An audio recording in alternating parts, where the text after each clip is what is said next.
All right, everybody, welcome into the Pump Fake. A very stacked news day around the NFL. Jared Bailey with you, joined by my friend Brent Zableski from Bleacher Report. After talking about doing this for the better part of like a year, we're finally doing it. So good to have you on, buddy.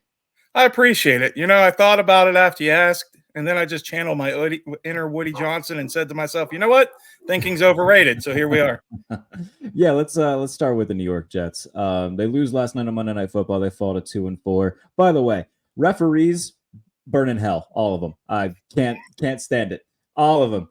I think that NFL players, every single one of them, should be allowed to like hit a referee with a finishing move like twice a year and just give them like tags like they give to hunters during deer season. All right, you get two. As long as you tag them, you're good.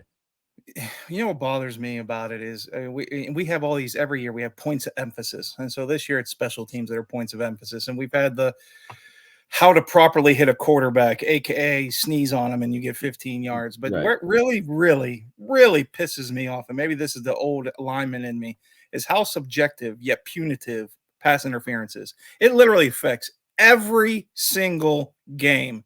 Yeah. And yet we just accept it like, you know what? It's part of the game.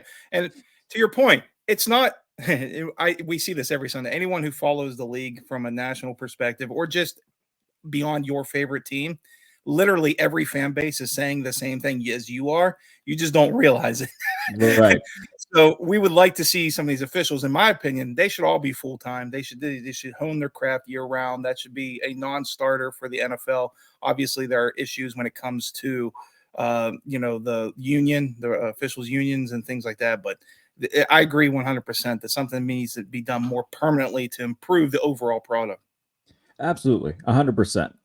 And I thought that was going to be the biggest talking point for us today is just how poorly officiated the Monday night game between Buffalo and New York was. But the Jets turn around and say, well, we'll do something else to get everybody talking. They kind of do the inevitable. I think everybody saw it coming, but they officially trade for Davante Adams.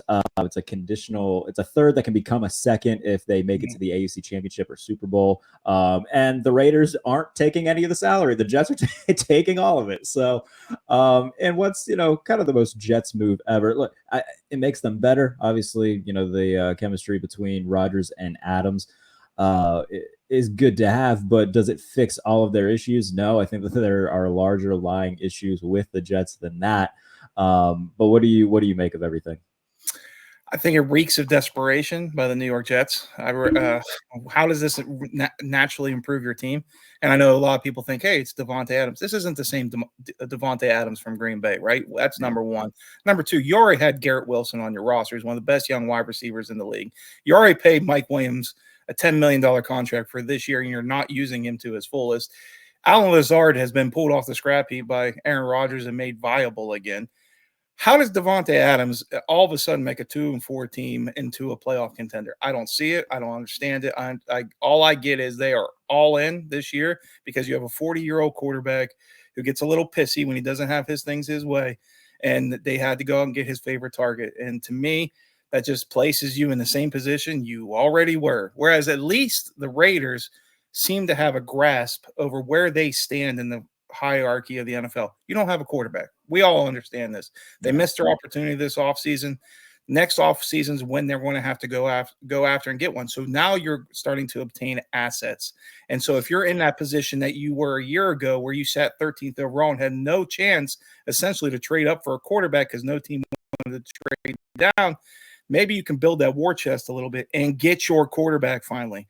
Because quite frankly, even with Adams, he wasn't wide receiver one on that team. Maybe he wasn't named, but Brock Bowers, their tight end, is a stud, and he's their number one target. So I think it's smart by the Raiders, and to me, it just, like I said, reeks of desperation for the Jets.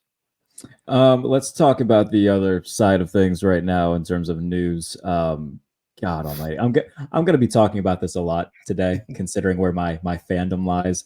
Tom Pelissero of NFL Network coming out and saying that sources tell him that it's very likely that Russell Wilson will be starting for the Steelers in Week 7 against these New York Jets. I don't want to hear anymore about how great Mike Tomlin is, Brent. I really don't.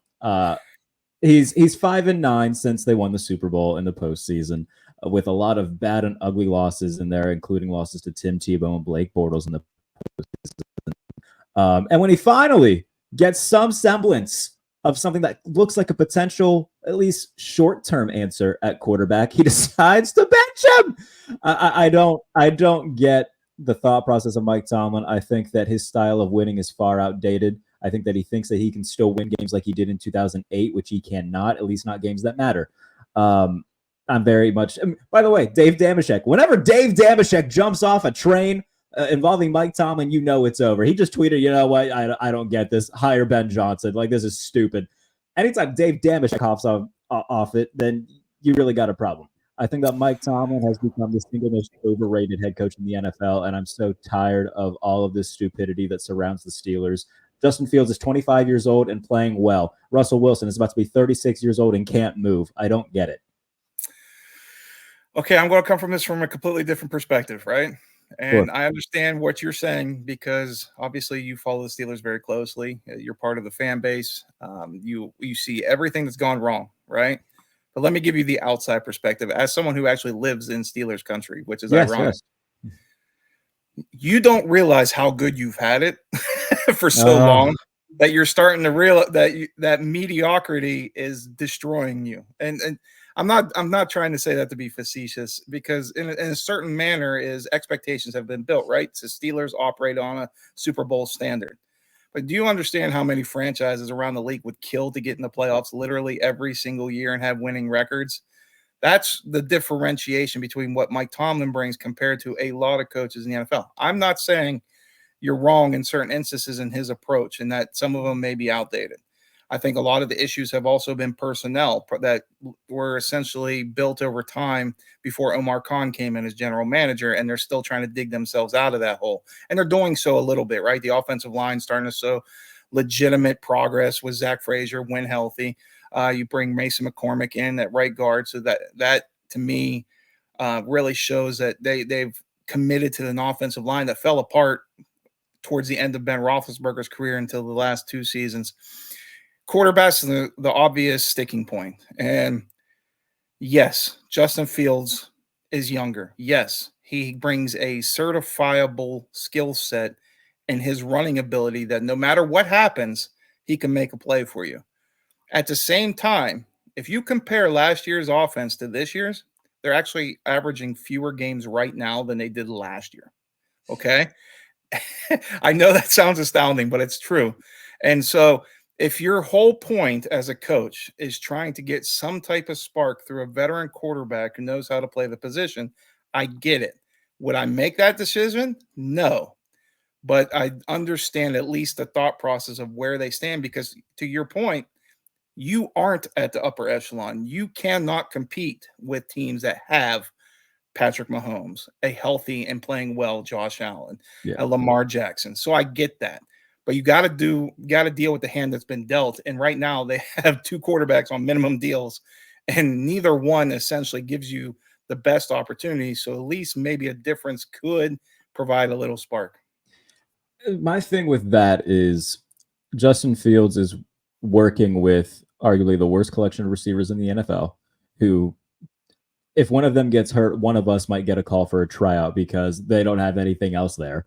And I mean, the body of work that he's put together so far, I mean, they're 4-2. They're tied for the lead in the AC North. He's got 10 total touchdowns to just one interception. Currently, he's has a higher EPA per play than Patrick Mahomes, which obviously I'm not saying that he's better than Mahomes. I'm just saying the style, the quality of play has been there with less than optimal weapons around him. I don't know what promises were made to Russell Wilson when he signed his contract, and when he did, Kenny Pickett was still on the roster and Justin Fields wasn't. So I get it, but I don't get the whole, all right, well, we might as well at least see what we have in Russ. Why? He's going to be 36. I know what you have in Russ. I've seen it the last 2 years in Denver.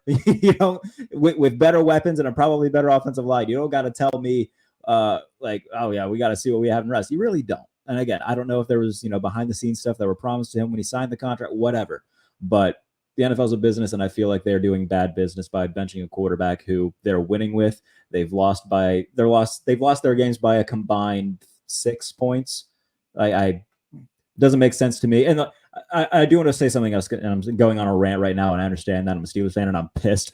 Talking about, a lot of teams would kill to be in your position. Sure. And I can understand coming off as like, a spoiled fan or whatever, but I would much rather have a team that embraces just stinking for a year than being stuck at 9 wins every year and not getting anywhere else outside of that. Because that's what the Steelers have been over the past 4 years. And it's been very frustrating. No, there's 2 points I absolutely agree with in what you just stated. First, we don't know the business, and business always takes precedent, right? Yeah. No matter what we do and how we discuss professional football, we have to understand it's $32 billion fiefdoms run by very influential men in this country. Yeah. And I know people don't want to think of it that way, but it's the honest to God truth. And we're seeing it play out in real life with the Cleveland Browns of all teams. Oh, yeah. It's what's happening with Deshaun Watson. Because as many times as Kevin Stefanski wants to say over and over and over again that it's his decision, that decision falls on the doorstep of one person and one person only, or two in this case, since both Jimmy and Dee Haslam are very influential in what happens with Cleveland. So the other point I would make that I agree with is that, yes, mediocrity is virtual hell for an NFL team, right? Now, I stated that, yes, to poke you a little bit about consistently winning, especially since I grew up for the majority of my lifetime a Browns fan, though Right. That's no longer the case. But at the same time, I always go back to that old saying, if you don't have a quarterback, you're always searching for one, right? If you do not have that guy. And so when we speak to it towards the mediocrity standpoint is you can't compete at the highest level versus the teams that have the best guys behind center, but you're not bad enough to be in position to potentially draft that next guy. Right. And so that's where I 100% agree with your evaluation of the Steelers is they are kind of stuck as an organization. There's too much pride and there's too much history and legacy for them to ever, quote unquote, tank a season. So when are they ever going to be in a spot to get their guy? And I don't have the answer for that. And they don't clearly have the answer for that. Yeah. And we're going to see how it plays out. They're playing a Jets team that's going to be desperate, that has a good defense. And I think they're going to lose if they start Russ. I don't know if they're necessarily going to win, even if they do play Fields. I think they'll be better positioned to do it just because of the ability that he has to extend the play and make plays with his legs. So I think it's going to backfire in large part. I don't see it ending well, particularly. And it just feels like an unnecessary play here. And again, there's probably a lot of stuff going on behind the scenes that only people within that organization know about. I can completely understand that. But from a pure fan point of view, benching Fields doesn't make sense. And that's where we can kind of leave it. There's a lot of games that took place in week 6 that we can talk about now. I'll rant about that more later. How real are the Washington Commanders to you? They went out against a good Ravens team and put up a hell of a fight. Jaden Daniels continues to look good. This is a team that coming into the year, I think that 6 wins would have been a great year for them, considering, all the turnover and whatnot. Now we're talking about, okay, they might win the NFC East, especially with how dysfunctional the Cowboys look. Nick Sirianni celebrating like he beat the 2007 Patriots when he beat Deshaun Watson by 4 points. And the Giants are the Giants. So to me, the Commanders are still that team in the NFC East. I think that overall wise, from a head coaching perspective, I trust Dan Quinn more than I trust Mike McCarthy and Nick Sirianni right now. Mm-hmm. And just overall, like they have been a pleasant surprise that I don't think is going to fade out. I think that this can last an entire season where they could win the division. I want to do a Barry Horowitz tap on the back on this one because for Bleacher Report's bold predictions prior to the season, they were my pick to go from worst to first in the division. So whether that comes to fruition, we'll see. But clearly one of the major reasons behind it was Jaden Daniels and what he could do, right? It's that belief in his ability that where they previously stood at quarterback to what he brings. I didn't expect him to be this good. I don't think anyone expected him to be this good. He's literally been historically good statistically in certain areas. What I think they've done that's brilliant, and this is something that we don't always say with Cliff Kingsbury after seeing him as a head coach in the NFL for the last few years. Right. He brought the offense along slowly. If you watched them early in the year, it was a very dink and dunk offense, right? Yes, Daniels was executing very well, high completion percentage rate, but you weren't getting the chunk plays. You weren't getting those explosives that many teams need in the NFL to win. As the season has progressed, each week they've expanded what they do offensively and challenged more levels of the field consistently. And Daniels has got a comfort level now that's clearly obvious, and a rapport specifically with his top wide receiver, Terry McLaurin, who has to be thanking the God every night, thanking God every night he goes to bed, that he finally has a legit quarterback behind center. And I love that they've done that. Now, what I will say that worries me about Washington is they still don't have all the pieces on defense. And let's take the fact that Jonathan Allen. I was just going to say they just lost Jonathan Allen for the year as well. So I'm not going to even include that at the moment. Even before then, they weren't a complete defense, and it's obvious, right? This is, Dan Quinn came in to fix a unit that was dead last in the NFL last year. They're still bottom 10 because they don't have the pieces, and personnel is very important. And it's something obviously where we're hitting on in multiple topics. Where they specifically lack is cornerback, right? You got Benjamin St-Juste as one of your starters. Emmanuel Forbes is just a healthy scratch. Yeah, Emmanuel Forbes, healthy scratch. That's a recent first-round pick. Jamin Davis, who's first-round pick 2 years earlier, healthy scratch. Healthy scratch. You got Mike Sainer still as your starting outside corner. He wasn't even a starting outside corner for the Michigan Wolverines. Yeah, they brought him in to be the starting nickel, and now they're like, all right, bud, you're going to have to wear some multiple hats here as a rookie.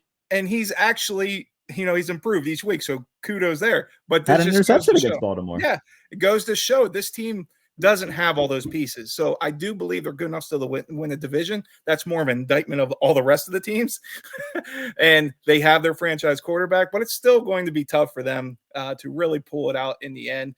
And they just need to continue to grow and build over the next few off seasons.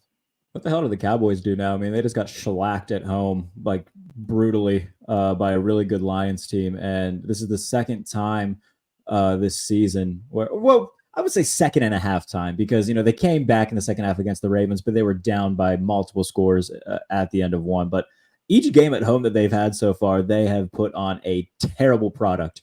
And what do you do? I expected somebody to get axed by now, but so far, nothing coming out that, we're not going to see Mike McCarthy get fired. We're not going to see Mike Zimmer get fired. Like what's going to happen here? I think that this team is very much staring at like an 8-9 win season. And the stubbornness that comes from Jerry Jones makes it even worse. Yeah. When someone actually asked him about Mike McCarthy's job status, he basically responded, do I look stupid? Well, do you really want us to answer that at this point?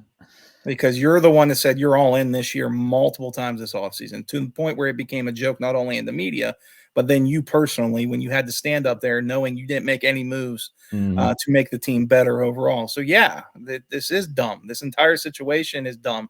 The way they hired Mike McCarthy was dumb in the first place. If you remember that, Jared, it was a sham of a coaching search that they had. The report was Mike McCarthy and Marvin Lewis stay over at Jerry Jones' house. Do you remember that? Yes. It was such a sham to who else was in the pool that year? It's not even who was in the pool. Those were literally the only two options. And we know why one of the options existed, which is sad to say. And I hate the fact that we have to say that, but it's the honest to God truth.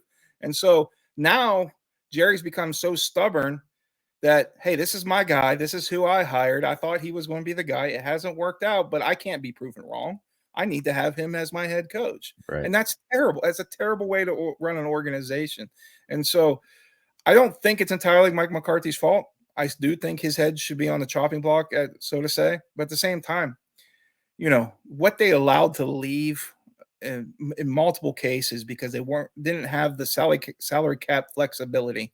The only team in the NFL that can't seemingly figure out how to work around the salary cap is the Dallas Cowboys. And so they lose Tyron Smith. You lose Amari Cooper a couple years ago. You lose guys that then ultimately you bring back Ezekiel Elliott. But Brent, they couldn't afford Derrick Henry. There's no way they could have afforded Derrick Henry. Apparently they haven't heard of these things called like void years, right? Or signing bonuses to manipulate the cap, just like everyone else does. It's infuriating, and they ask us if they're dumb when they're trying to make us feel dumb in the way that they're. It's just now you got me frustrated thinking about it, and then they go out right, and then you select two offensive linemen to fortify a unit that you let guys walk. Very good professionals, right? Tyron Smith, yes, he's had injury histories, but when he's in the game, he's one of the best in the NFL. Okay, you get a first-round offensive tackle who you're converting from right tackle to left tackle and putting him against Myles Garrett week 1. Right. And then you go and get Cooper Beebe, a great collegiate guard, one of the most physical, dominant guards you'll find in the NFL. Move him to center, which he never played before. So this is what you're putting in front of Dak Prescott, and then fans blame Dak Prescott. It's just – oh, yeah, I'm not blaming Dak for any of this. I just mean in general. It's just like, what are you doing? What are you – sorry. He hasn't been – I mean, he hasn't been perfect by any means, but – yeah, I think that on the list of things wrong with the Cowboys, Dak is pretty decently far down that list. I think the lack of talent around him outside of CeeDee Lamb is definitely to blame in a lot of instances when you're relying on, the ghost of Brandon Cooks and Turpin and is it Jalen Tolbert? Like there's just not a lot there that you can look at. Why do you not bring in a second wide receiver? How? I don't know. Especially this year when there was a lot of guys that you could have brought in, similar to the running back situation. Even in the draft, you waited till the 6th round to take Ryan Flournoy out of Northeast Missouri State, who's a talented kid. But come on, man. Has he seen who is that? That should tell you all you need to know. He literally played this weekend. I think he fumbled his first catch in the NFL. But again, it's a 5th or 6th round rookie. I mean, let's give him a little bit of leeway. The fact that they even placed him in that position in the first initially.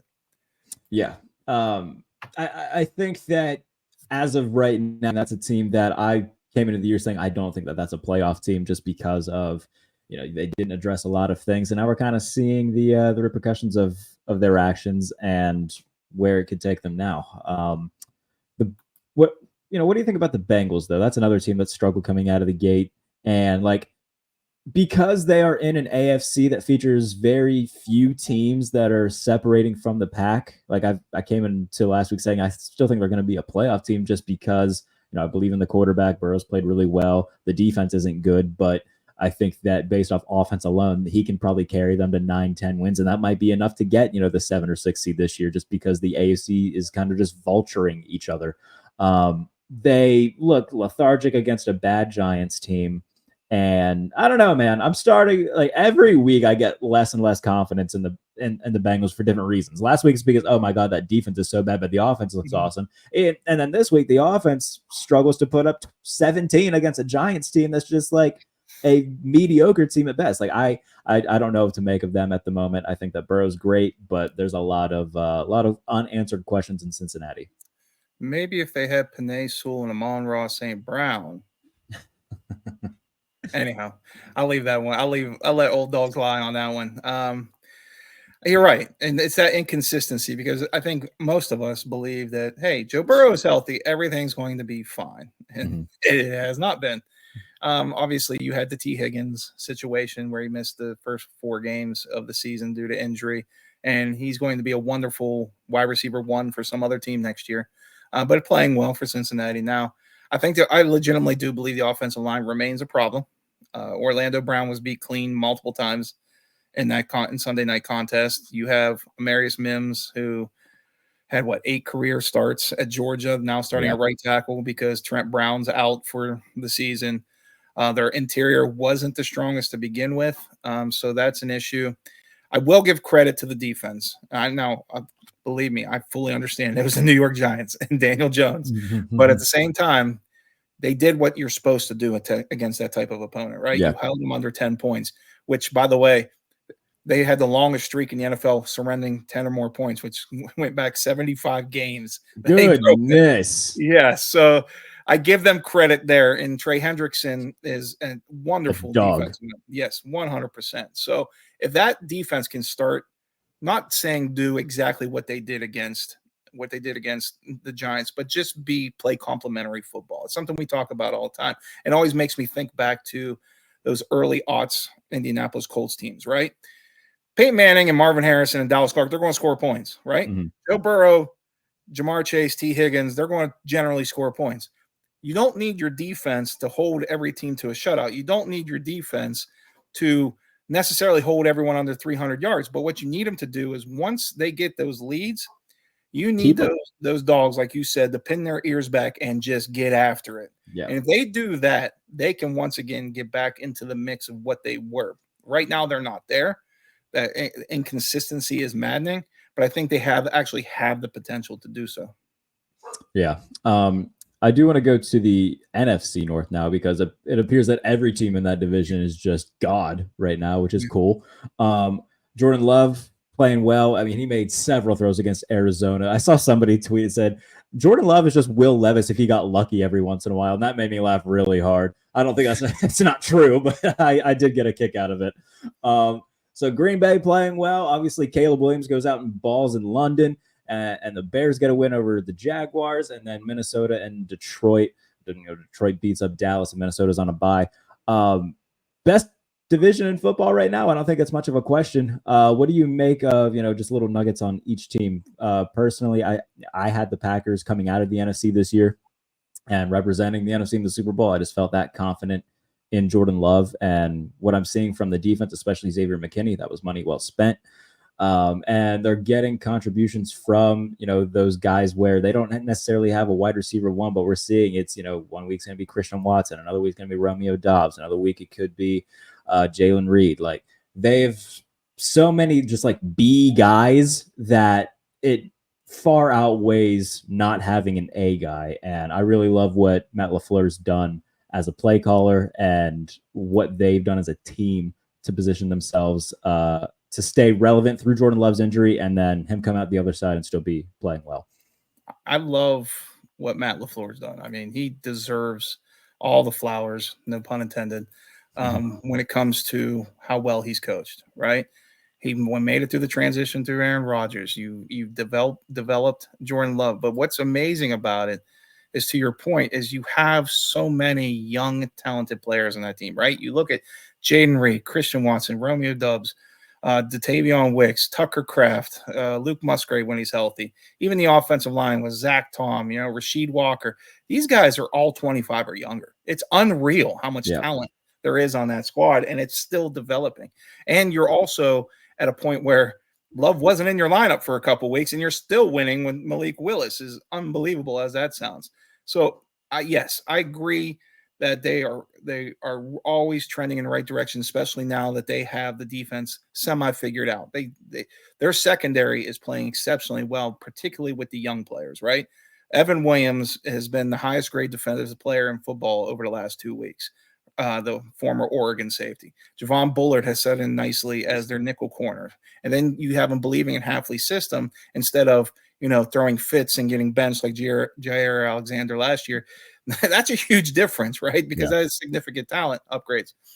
I will say this, the team that I looked at NFC North, I was a Lions guy. I was all in, right? The best offensive line in football. Jared Goff's wonderful when he's playing from a clean pocket. They have weapons.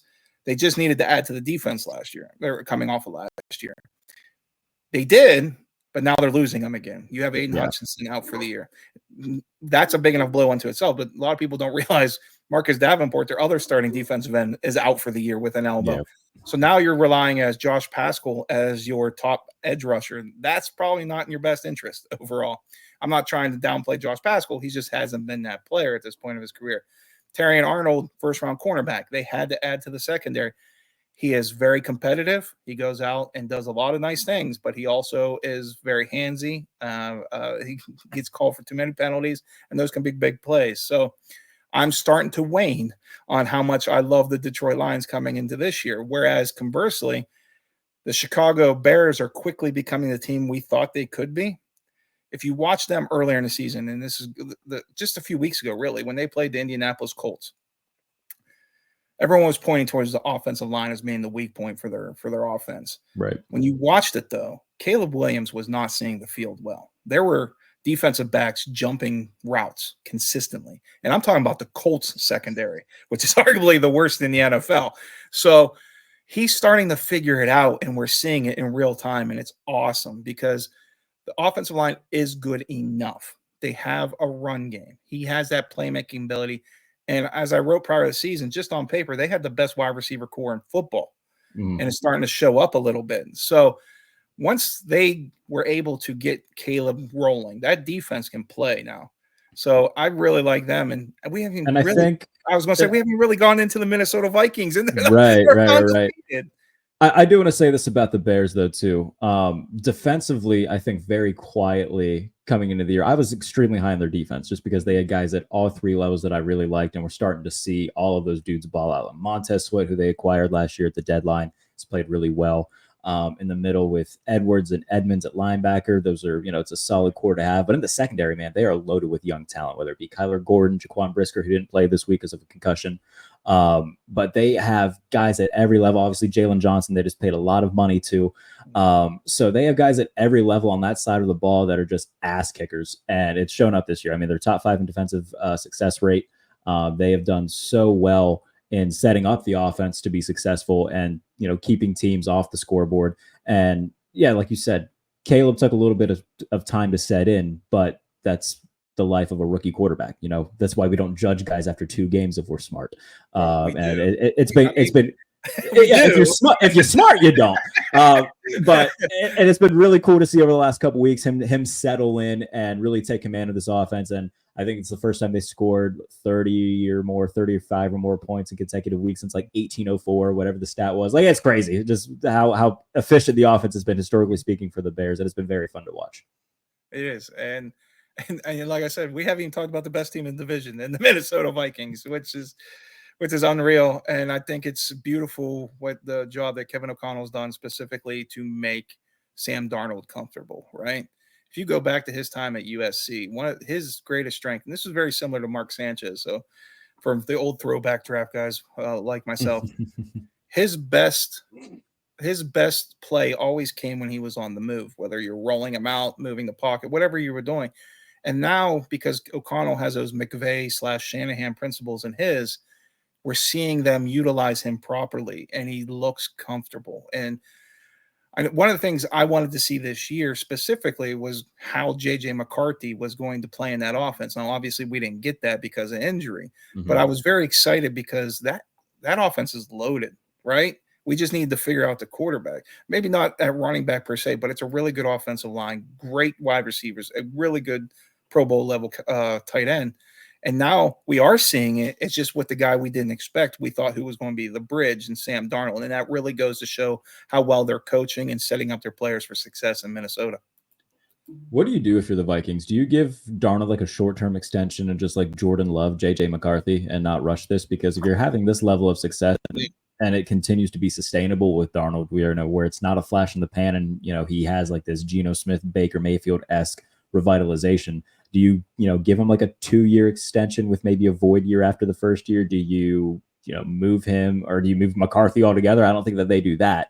But what do you do in this situation if you're the Vikings? I think 2 years is actually a good plan because obviously you have 4 years left after this year on the McCarthy rookie deal, including the 5th-year option, which hopefully they pick up if he plays well enough, or that's the plan. Kind of like the Jordan Love situation. But let's not forget, J.J. McCarthy's young. I had to look it up because I couldn't remember his exact birthday. He's 21. He won't turn till 22 until January. So if he sits on the bench at 21, 22, 23, and then becomes a starter at 24, you're still right on path. So and the NFL is all about winning, right? And if you found someone that can help you win in what you do and fits into your culture, you can't just automatically move that. And this is the conversation I have all the time with Browns fans. And I know I shouldn't keep hearkening back to it, but it's such a big story right now. Baker Mayfield fit what they did. Was he perfect? Absolutely not. Did he lead them to the playoffs for the first time in 17 years? Yes. Did they win a game? Yes. They sure did, Brent. They sure did. The biggest hate watch of my life. Okay, but my point being is, like, this is a guy who fit what they wanted to be. Was he at his best? No. But they didn't give him the time to become his best. And now we're seeing his best with the Tampa Bay Buccaneers. And Tampa Bay is legitimately one of the best teams in the NFL right now. And Mayfield is on a pseudo MVP level of play. I'm not saying 15 touchdown passes right now. I want to say that's near the top of the league. If he leads the league by 3 touchdown passes. That's crazy. Yeah. So that type of patience, people always want to talk about it in absolutes, right? He's got to sit for a year for him to be a successful quarterback, or he's got to start immediately to be a successful quarterback. These guys are individuals. They all need time, patience, the right people around them, and the right systems to fully realize their ability. And so in Minnesota, if that means sitting JJ McCarthy for 2, maybe 3 years, do it and don't worry about it. Just do what's right for the people you've invested in that are within those walls. And I think that especially in this day and age, like everybody's so antsy, needs to see the quarterback play right away. And, to a large part, I understand that, it's a different come up for these guys today than it was, 20 years ago, even where, they've got these 7-on-7s. They got a ton of camps, they have the transfer portal. If they don't play right away in college, they can go play somewhere else. So it is a different come up. And I understand why fans might want to see them on the field right away. But at the same time, it also leads to teams giving up on these guys a lot sooner than they used to. Now, that's not always a bad thing, because then you end up like the Giants, who give Daniel Jones $40 million a year and end up in year 6 of this mess. But there's also a situation where if you are a little bit patient, where a guy exhibits physical gifts and incredible playmaking ability, where, all right, you can kind of work out the kinks while you live in those great traits. So I think we're seeing guys like Mayfield and Darnold and even Geno Smith, if you want to throw him in there, kind of change how teams approach the position as a whole, where if you have a guy who's, looked at as a cast off, if he goes to the right system with the right people around him, there can be something there, especially in Darnold and Geno's case, where they, were both drafted by a bad organization in the Jets with, more defensive head coaches. One of them had Adam Gase for a little bit. Like, situations do matter in large part, and we're seeing that play out in real time. Bryce Young. Do you think that there's something there with Bryce Young still? I didn't think he was the number 1 overall pick. Our scouting department had him as the 3rd-rated quarterback in that class behind Stroud and Richardson, but I do believe he can play, maybe not to the level people expected. So if he goes somewhere else, which seems inevitable at this point, right, no matter what Carolina tries to say publicly, the expectations won't be the same. So it should help him, I think, to a degree, and develop. It's still, again, a very young man in this case, and probably had his confidence shattered because, let's be honest, you said it, I say it all the time on social media, situation matters, situation matters, situation matters. It is an absolute disaster in Carolina at every level. And so I don't want to downplay what ability he does have, but at the same time, it's like, okay, let's see where he can potentially do elsewhere if given the right opportunity, which he never got in Carolina, even in this short amount of time. Yeah, the only thing I'll push back on is that, like, Dave Canales really helped both Geno Smith and Baker Mayfield. And we thought, okay, Dave Canales can kind of be the whisperer here. Things didn't work out. And as soon as Andy Dalton gets put in, he balls out. Like, does that give you any sort of concern? To a degree, but at the same time, like, it's also, think to yourself, did he even have enough time with Bryce Young yet? Right? What damage was done in year 1 that put him in his confidence at that level? It can go that quick. I mean, we've seen quarterback after quarterback. And Bruce Arians, he was your offensive coordinator for years. I was a Cleveland Browns fan. Bruce Arians was offensive coordinator there. Bruce Arians will tell you flat out, I've heard him say it, Tim Couch was the most talented thrower of a football he's ever seen. Ever.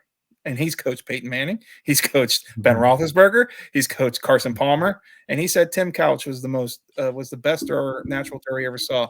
And look how that happened to him. And to me, I almost feel like the Carolina Panthers are the same level as those early 2000s Brown team. Not for nothing, but I do have Bruce Arians' book right here, Quarterback Whisperer. Nice. So what a coincidence. No risk, no biscuit, baby. Exactly. Yeah, I'll be intrigued to see where Young goes. I do agree. I think it's kind of inevitable at this point. Now, Andy Dalton didn't have his best game. It was so perfect. I don't know if you watched any of that game, but there was a point where they were talking about, okay, when you go back to Bryce Young, how's this going to look? And I can't remember who was the commentator for that game. It might have been Sanchez. But he was like, well, he's got to, it's good for him to, take some time and learn behind a true professional. And as he said, true professional, Andy Dalton threw a pick to Clark Phillips at the end of the game. And it was really funny. It was just chef's kiss timing on it. It was great. I know it's a different topic, but timing like that, watching, was it Monday Night Football or Sunday? No, Sunday Night Football. And Chris Collinsworth was like, Look at this one-on-one matchup, and they literally showed the play. And right after he says it, it's literally a double team by the Garden Center. And I just started laughing. I'm like, come on, man. I feel this is right. Timing. The timing's perfect. Yeah, I feel like Collinsworth's never seen duo in his life because I feel like he does that a lot. Yeah, basically. Oh, that's good. What have you got coming on Bleacher Report this week? We're actually kind of in a lull right now because, weekly I put out Bleacher Report's rookie rankings, which those came out this morning. Then we also do a Bleacher Report scouting department where we discuss the trending prospects. I get the involvement with our scouts. You guys know a lot of them on social media. Brandon Thorne, right? Matt Holder, Dame Parson, Corey Giddings. They've worked with us the last few years. Dame's new this year. So we do that every week. Simultaneously, we're working towards building up our scouting reports. Our first wave came out last week. So if you want to get early looks at 2025 prospects, if you wink looking for quarterbacks along the way, check those out. And that's what we're always doing behind the scenes. I'll have a meeting once we get off here. I'll have a meeting with those scouts and we'll discuss prospects and we'll keep breaking them down internally and hopefully provide you with the best NFL draft coverage you can possibly get online. I love it. If you want to read my written work this week, I've got a piece coming out talking about quarterback play and whatnot. So a lot of stuff about Darnold and Baker. That will be in there. That'll be up on SB Nation. Go and read the interview I did with Max Crosby. That's still up from last week. Good stuff all around. And follow along with all the stuff on the Sporting News and SB Nation as a whole. If you are watching this on YouTube, be sure to subscribe to the channel. If you're listening to it wherever you get your podcast, leave a comment, leave a review. I read all of them, and it's very touching. So thank you guys so much for listening, watching, however you do it. We'll be back later on in the week to preview Week 7 in the NFL. Brent, I love you, buddy. This is a lot of fun. Thanks for coming on and everybody for tuning in. No, thanks for having me. We can finally make it happen. Absolutely. All right, everybody. Take care. We'll see you later.